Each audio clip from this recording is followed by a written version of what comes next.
Respirar la historia. Con el licenciado en Historia, Franco Riquelme.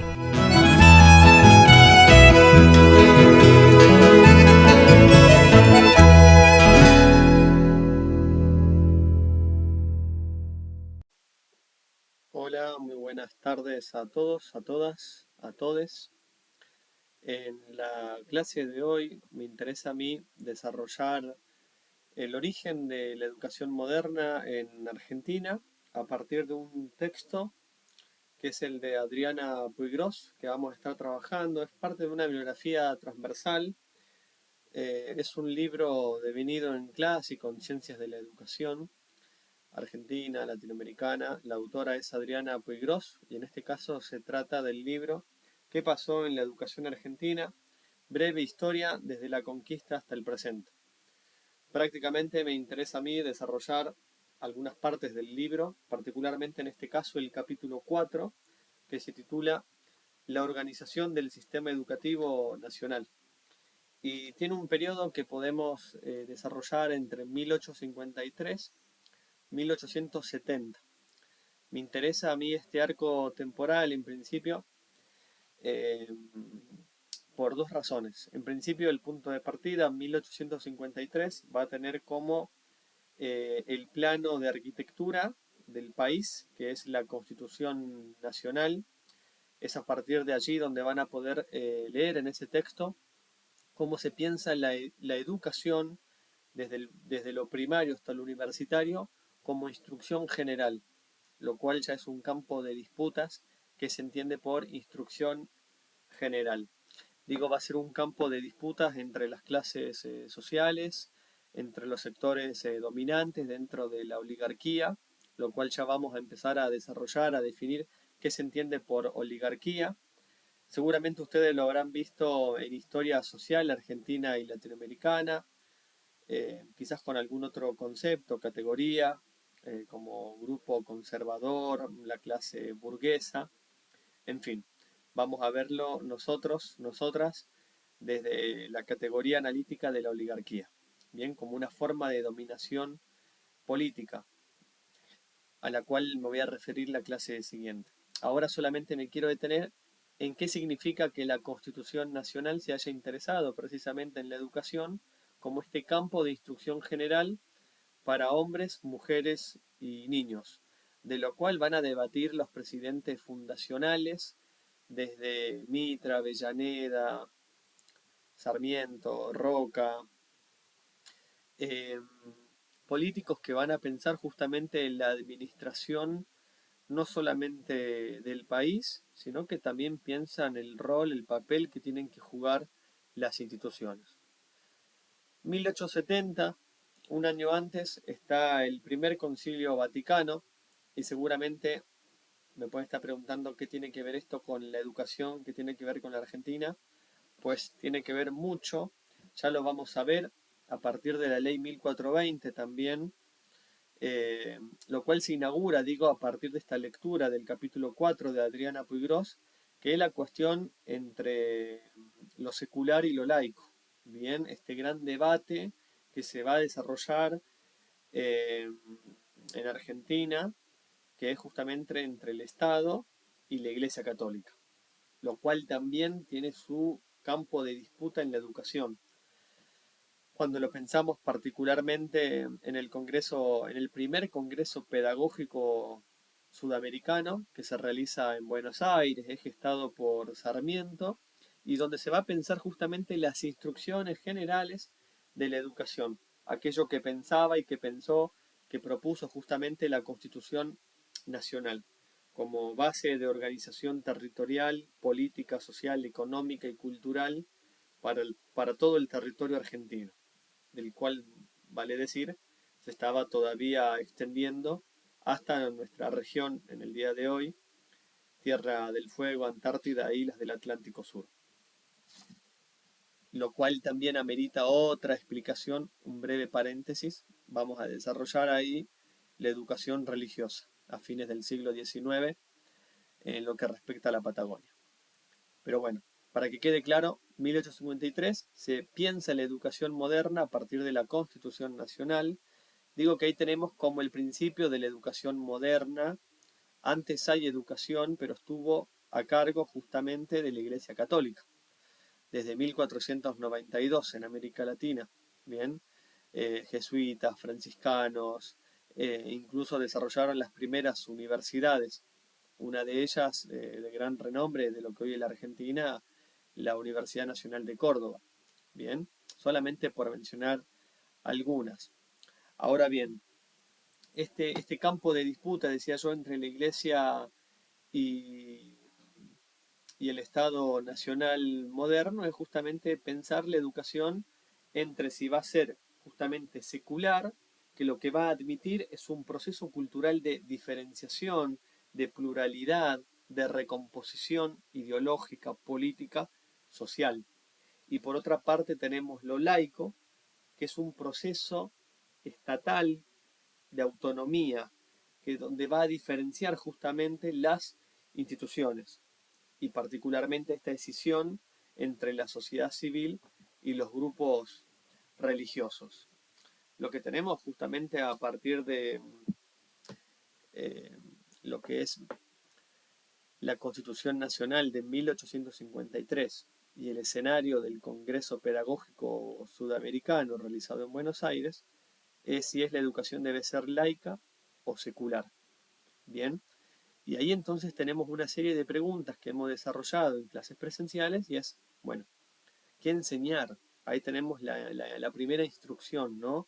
¿Qué tipos de saberes se deben legitimar, producir, reproducir en el sistema educativo?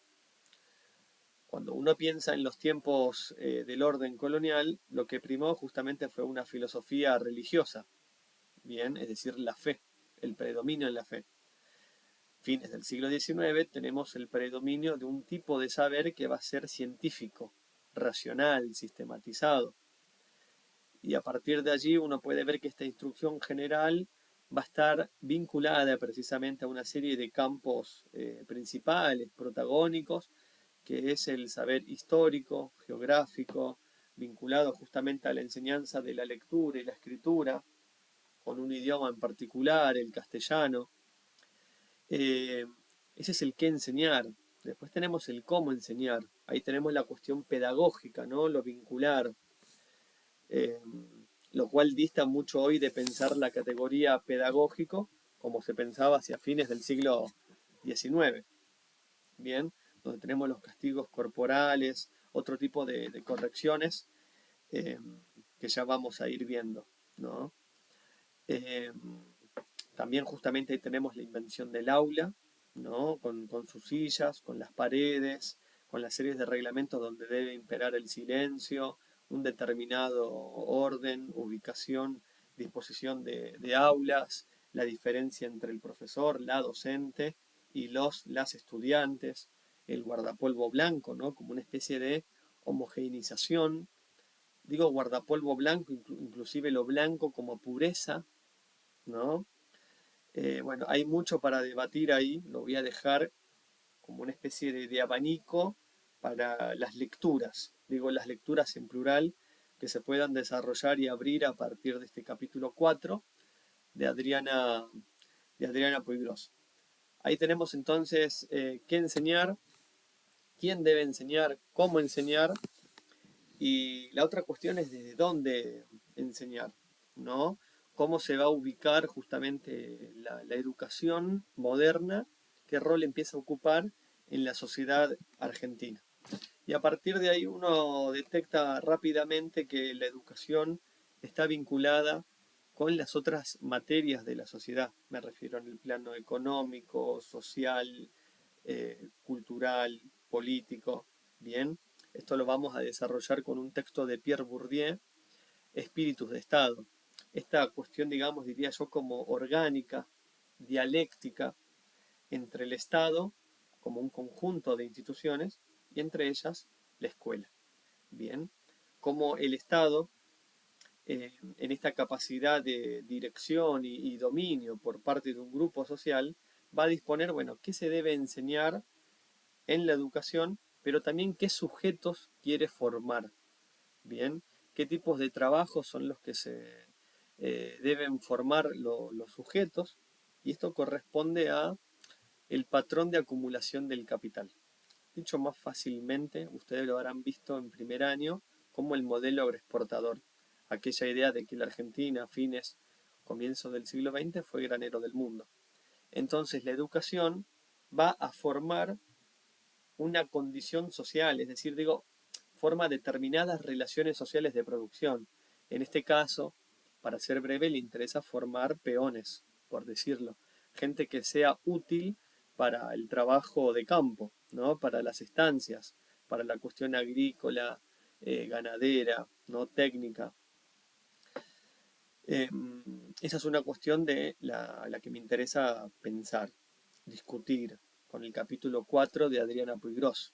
Otra cuestión vincular entre el Estado y la educación, se estamos hablando de estos tipos de saberes.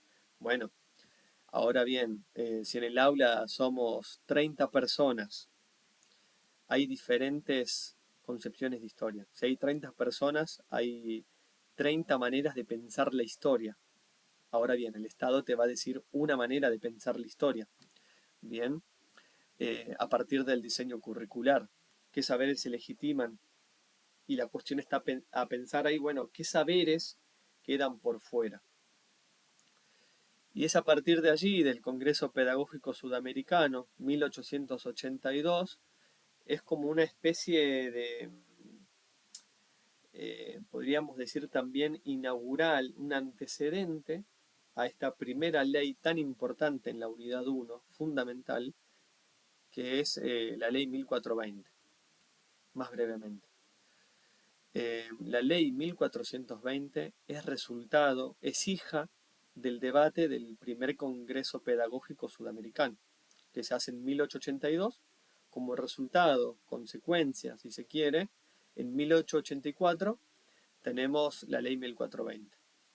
En todo este periodo de 1850, diría yo hasta 1930, lo que vamos a tener es una especie de ideologías que pululan no solamente en la educación, sino en toda la sociedad.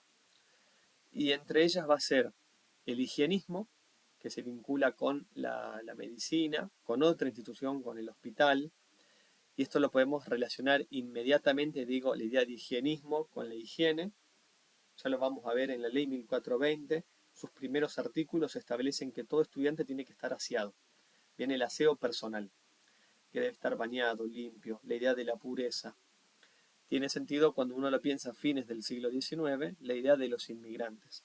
No solamente hay un flujo de personas, no solamente hay un flujo de ideas, sino que también de virus, de enfermedades, de pestes.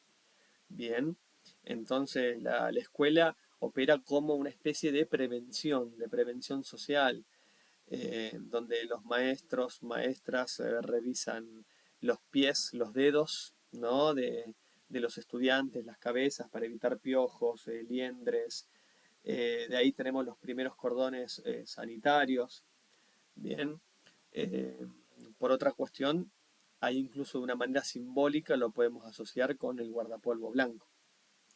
No agoto las posibilidades de definición del higienismo.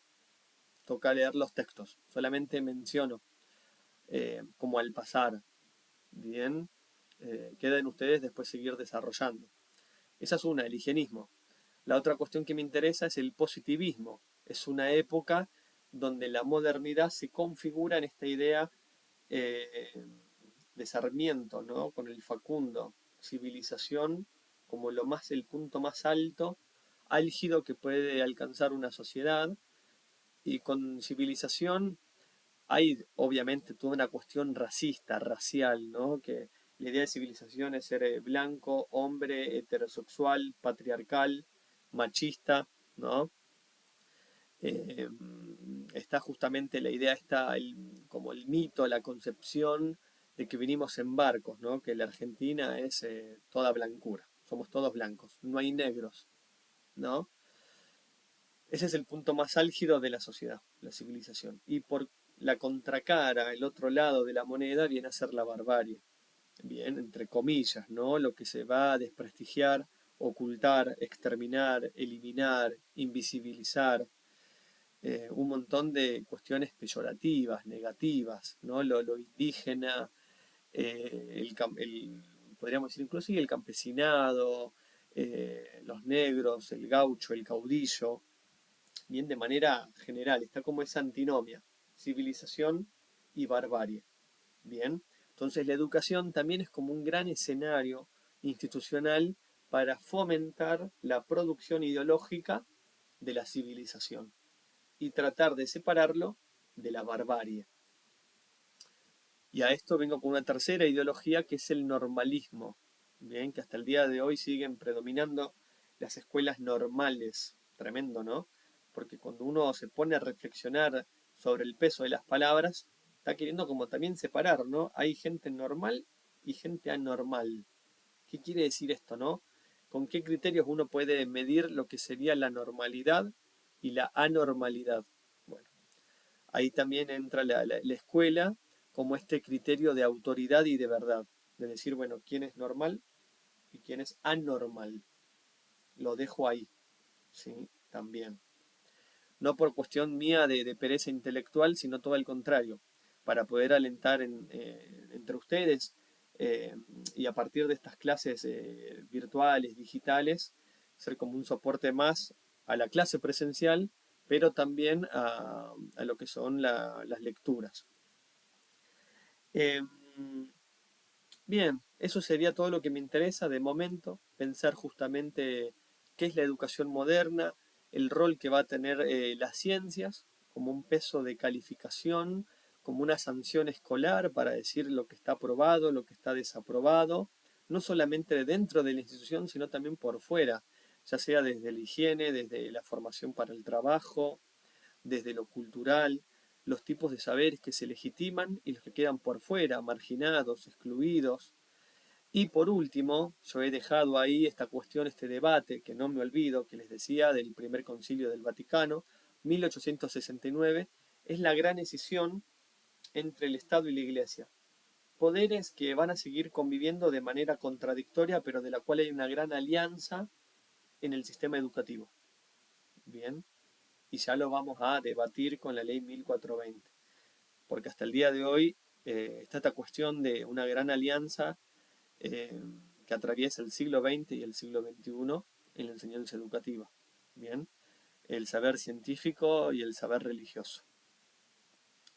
Cuestión que da mucho para hablar no solamente de Argentina, sino de América Latina.